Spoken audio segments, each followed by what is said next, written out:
Let's take a look at this presentation by Father Cicada. Archbishop Lefebvre died in 1991 under the relatively, note relatively, conservative John Paul II. I believe that if the good Archbishop were alive today, he would have dropped all of his reservations about Sedevacantism, and certainly under Francis would have accepted the reality spitting in our faces daily, that since the entity now led by Francis has manifestly been overcome by hell, it cannot possibly be the actual Catholic Church, and that there cannot be this schizophrenic arrangement of a conciliar church somehow mixed with the actual Catholic Church, and that since Francis is manifestly not a Catholic, is indeed a rabid anti-Catholic, is the most well-documented public heretic in the history of the world, he therefore cannot possibly be an actual pope, since actual popes must be actually Catholic. And Francis, far beyond any papal claimant since Vatican II, is manifestly not a Catholic. Keeping in mind once again that baptism is a necessary but insufficient criterion of actual membership in the Catholic Church, an adult must also hold the actual Catholic faith. And keeping in mind that one need have no juridical authority whatsoever in order to recognize the reality of a manifestly dead body, just as one need not be a coroner to recognize a manifestly dead body. And finally, keeping in mind that Francis isn't simply a bad father. Rather, as a non-Catholic, he isn't a father at all. Let's take a look at Father Cicada's presentation.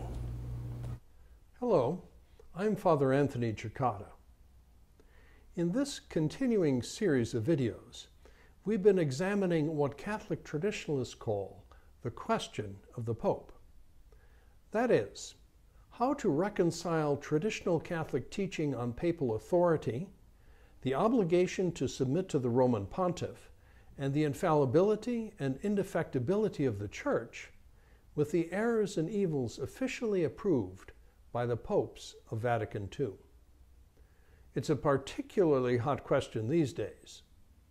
The opposing sides that have squared off are Sedevacantists and the R and R camp. Sedevacantists like me maintain that the post-Vatican II popes were not true popes due to public heresy.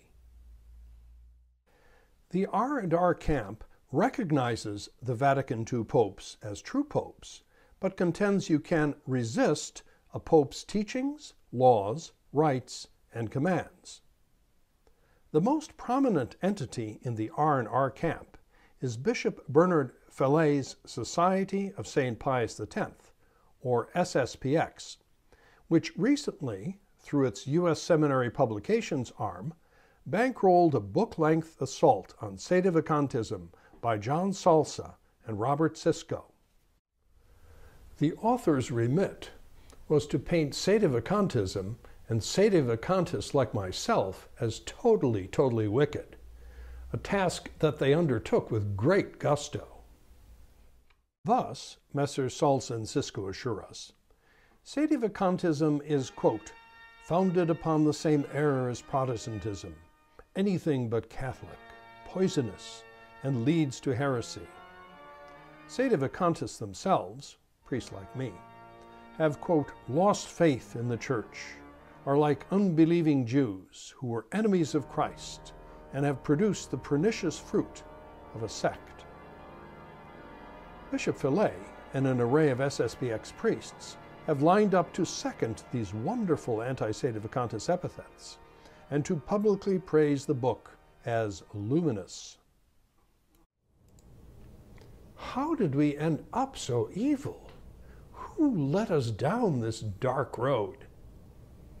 If you're looking for luminous, I can shed some light on that. It was the founder of the Society of St. Pius X himself, Marcel Lefebvre, titular Archbishop of Sonata and Phrygia and Sedevacantist.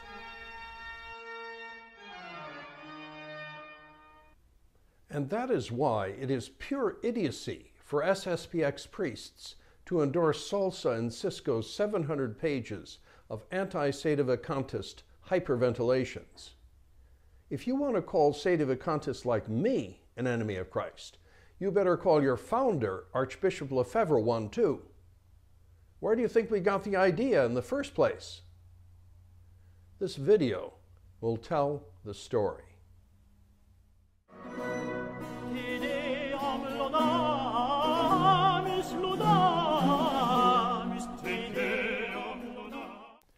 I studied at the Society of St. Pius X's seminary in Eclipse, Switzerland in the 1970s. I knew Monsignor Lefebvre. I saw him in action every day. I heard him preach. I listened to his conferences, and on a few occasions I even went to his office to ask him questions. When I was ordained a priest at Eclipse in 1977, Bernard Follet was still just a Swiss kid who lived at the bottom of the driveway. Because I had been raised in the old church, I arrived at Archbishop Lefebvre's seminary with worries about the question of the Pope. To understand how he led so many of us toward Sedevacantism as the answer, it is necessary to speak about the atmosphere and the mentality of the clergy and seminarians at Eclipse in its early days. Here is a photo from October 1971. While everyone who entered Eclipse adhered to Catholic tradition in some sense, there seemed to be no firm agreement on what this meant. One side wanted SSPX to be a religious congregation that had official approval, but would retain certain traditional practices while not condemning the Vatican II changes as non-Catholic. These were the soft-liners. On the other side were the hardliners. They wanted SSPX to fight the modernist heretics sitting in high places of authority in the post-Vatican II institution. The older American seminarians who entered Eclipse in the early days tended to be hardliners. Clarence Kelly and Donald Sanborn in 1971, Daniel Dolan in early 73, myself in 75, and William Jenkins in 76. We had all previously been in various seminaries and religious orders in the U.S., where we encountered the ugly face of modernism close up, where we fought back, and where we were persecuted for it.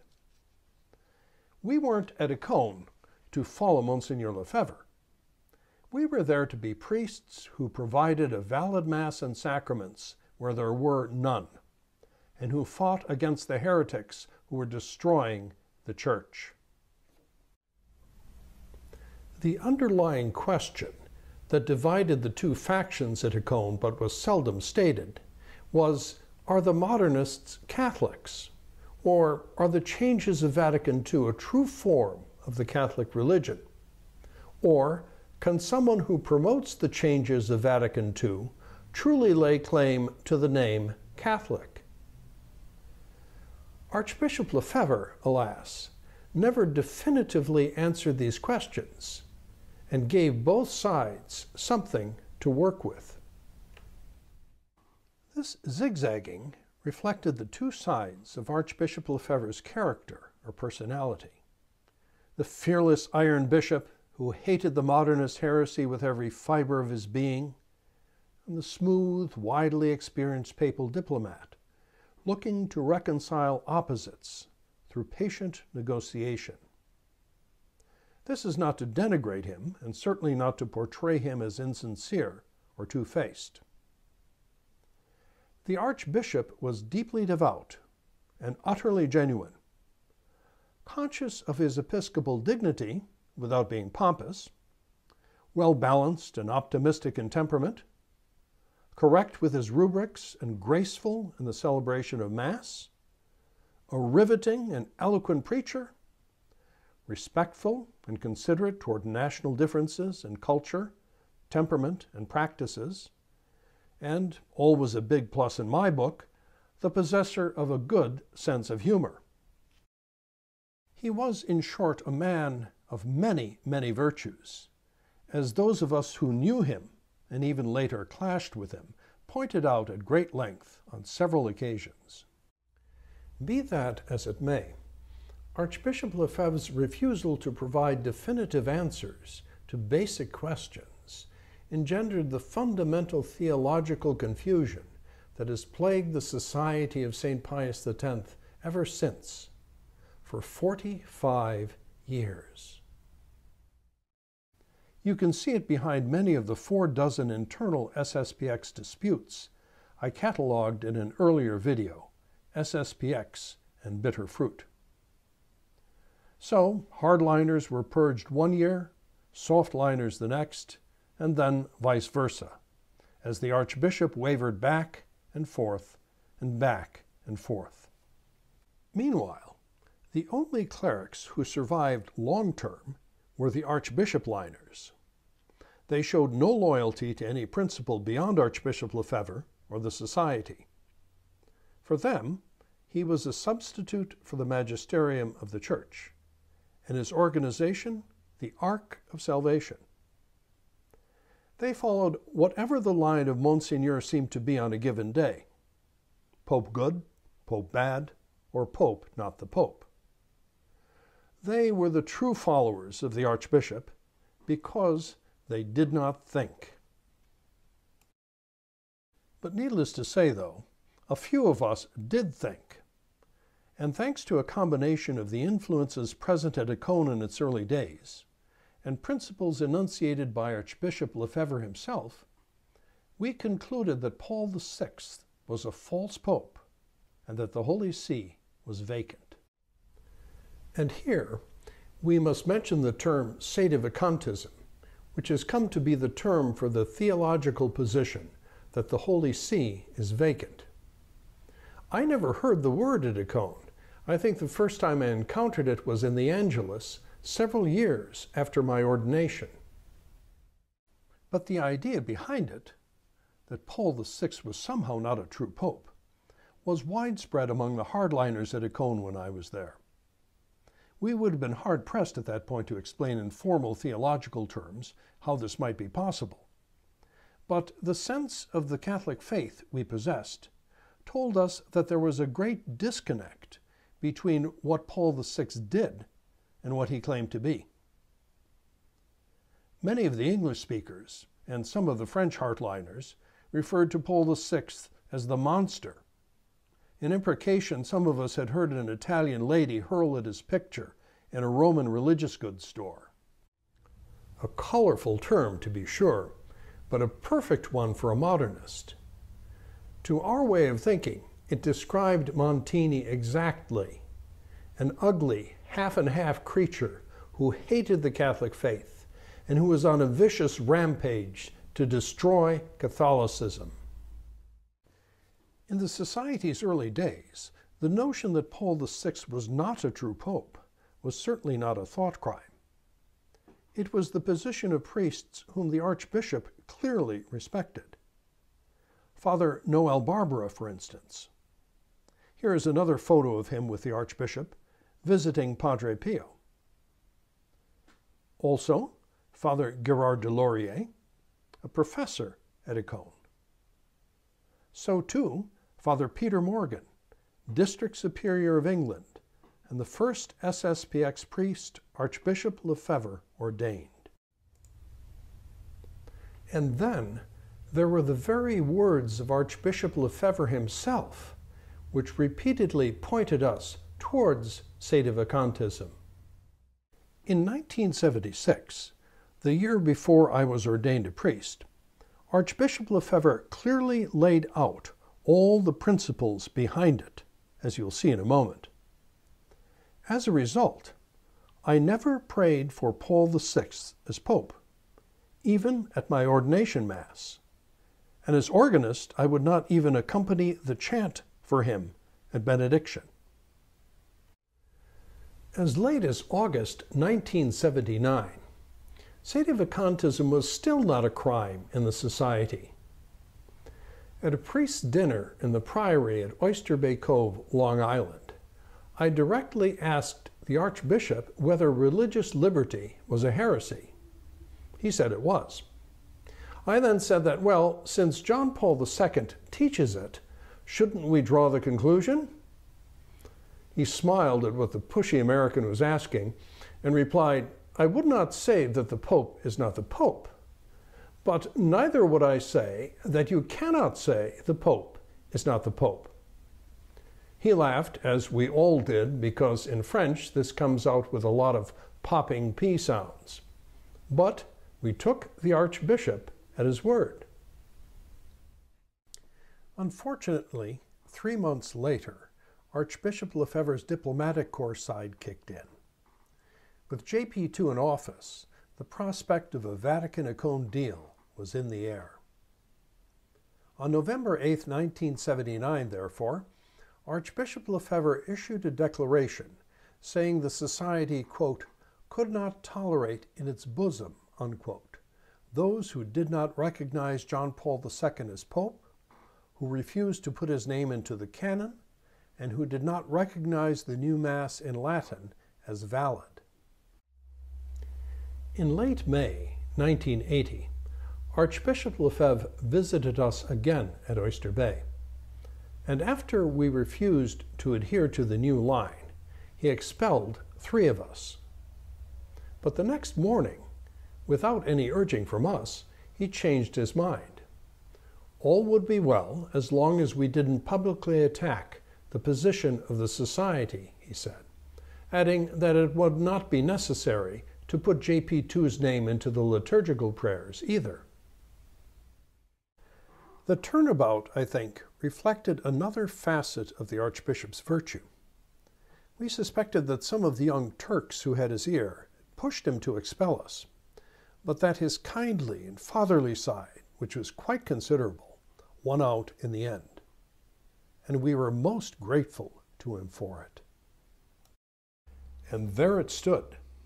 Archbishop Lefebvre left 3 priests, whom SSPX's current flax would say lost faith in the Church and were like unbelieving Jews, to run the Society's Northeast District.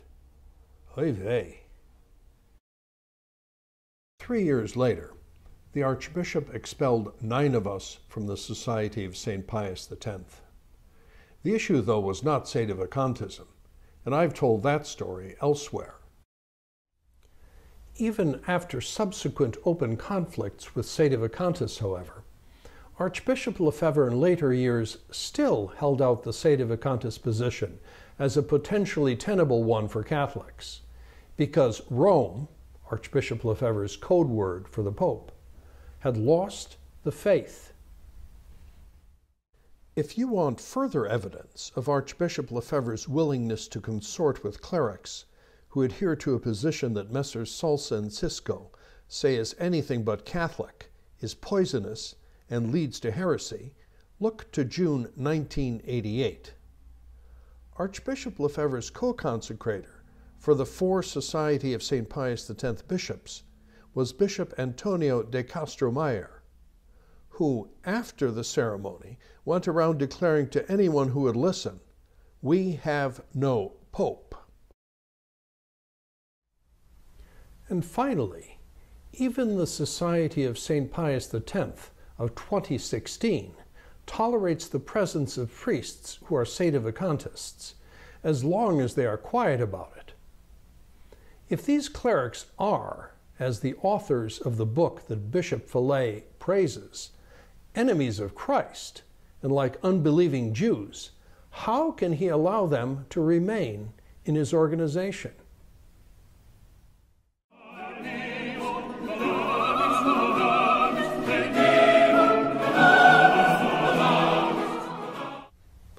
So, having provided some historical perspective, we now turn our attention to the pro-Sedevacantist pronouncements that Archbishop Lefebvre made over the years.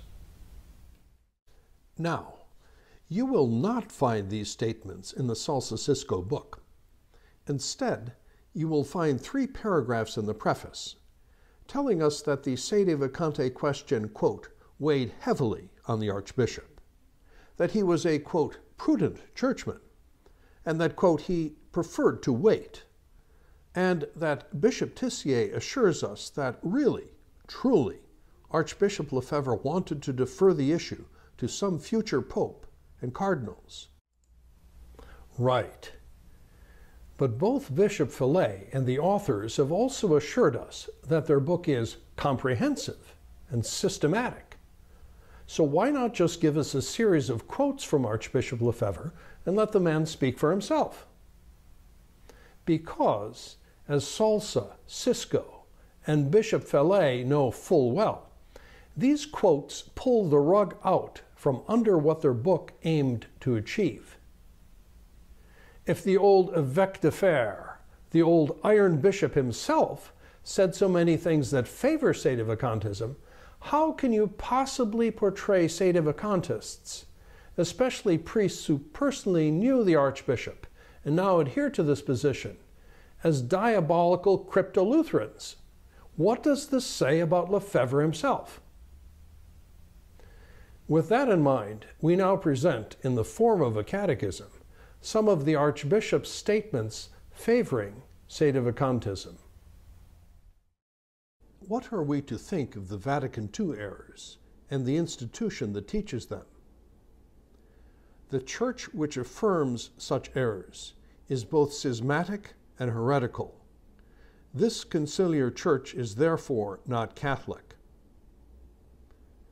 If a pope adheres to this new conciliar Church, what is the effect?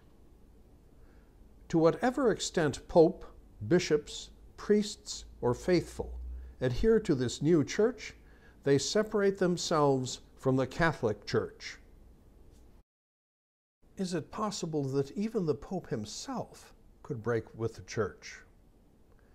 To whatever extent the Pope departed from tradition, he would become schismatic. He would breach with the Church. Theologians such as St. Bellarmine, Cajetan, Cardinal Journet, and many others have studied this possibility. So it is not something inconceivable. Are we certain that Paul VI is a true pope? While we are certain that the faith the Church has taught for 20 centuries cannot contain error, we are much further from absolute certitude that the Pope is truly Pope. Is it possible that Paul VI might not have even been a true Pope in the first place? Heresy, schism, ipso facto excommunication, invalidity of election are so many reasons why a Pope might in fact never have been Pope, or might no longer be one. What situation would Catholics be in?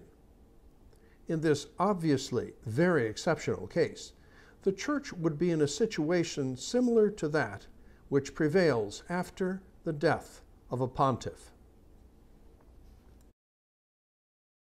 What happens to a pope who fails in transmitting the truth?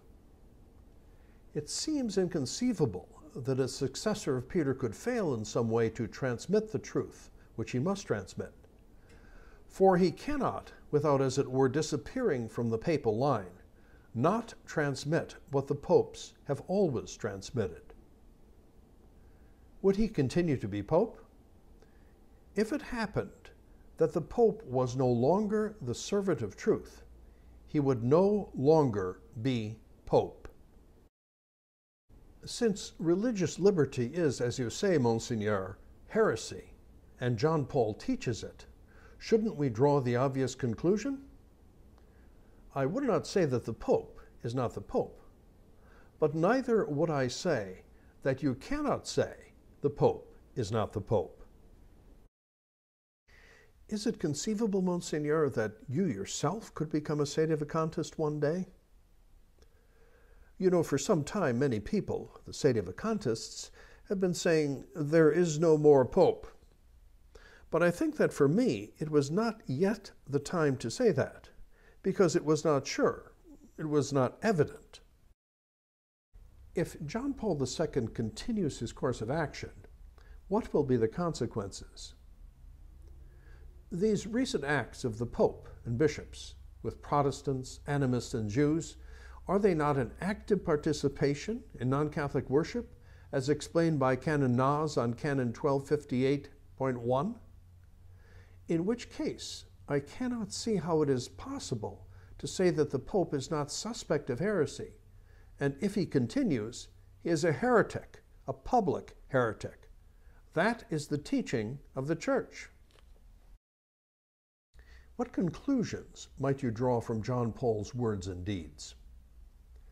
It is possible we may be obliged to believe this Pope is not Pope. For 20 years, Monsignor de Castro Meyer and I preferred to wait. But Monsignor, has the Pope left the Catholic Church? It is impossible for Rome to remain indefinitely outside tradition. It's impossible. For the moment they are in rupture with their predecessors, this is impossible. They are no longer in the Catholic Church.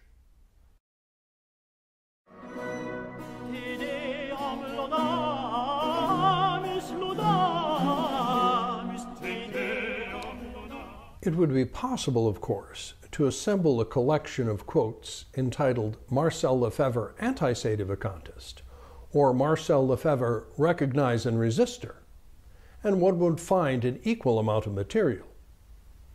He was, in fact, all of these at one time or another. But the words we've quoted from Marcel Lefebvre Sedevacantist will suffice for our one purpose here: to shoot the hot air out of the Society of St. Pius X's cynical attempt through Messrs. Salsa and Cisco to demonize Sedevacantism and to paint those who adhere to it as the spawn of Luther. Don't believe it, folks. For Archbishop Lefebvre, Sedevacantism was a tenable position for a Catholic to hold. He initially laid down many of the principles that led us to it. And at several points during the life of his apostolate, he openly suggested that he himself, though but a retired bishop, might declare the Holy See vacant. And note something else. Archbishop Lefebvre certainly didn't hint that before doing so, he'd need to wait for the College of Cardinals or a General Council of Bishops to conduct a trial proving the crime of heresy, a thesis to which Messrs. Salsa and Cisco devote 100 pages of their wooden and indignant prose.